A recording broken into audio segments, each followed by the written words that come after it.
আসসালামু আলাইকুম। আমি আজকে আরেকটি ভিন্ন ভিডিও নিয়ে হাজির হলাম। আজকে আমার ভিডিওটার নাম হচ্ছে হাতে মাখানো ভর্তা।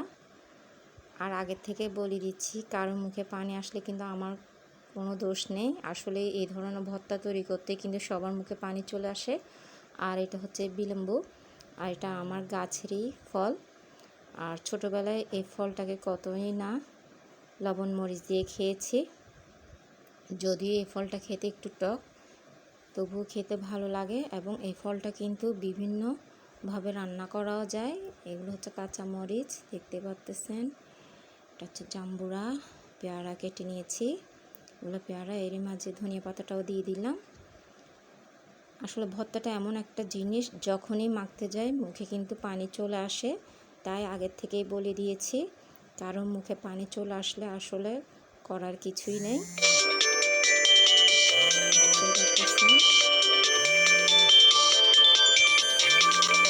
খুবই লোভনীয় একটি ভর্তা। আর আমরা তো প্রায় সময় এই ধরনের করে খেয়ে থাকি। আর যখন তৈরি করতেছি ভাবলাম আপনাদের সাথেও শেয়ার করি। দেখতে পাচ্ছেন, এখানে আমি চিনি দিলাম, এরপর স্বাদ মতো লবণটাও দিয়ে দিলাম।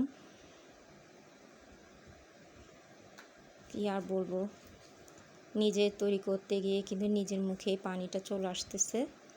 এরই মাঝে আমি সরিষার তেলটা দিলাম, দেখতে পাচ্ছেন। খুবই লোভনীয়, আসলে বলার মতো না। দেখতে পাচ্ছেন, এরই মাঝে আমি সামান্য করে মরিচের গুঁড়াটাও দিচ্ছি, কারণ ভর্তাটা কিন্তু আমি টক মিষ্টি ঝাল হিসাবে তৈরি করতেছি।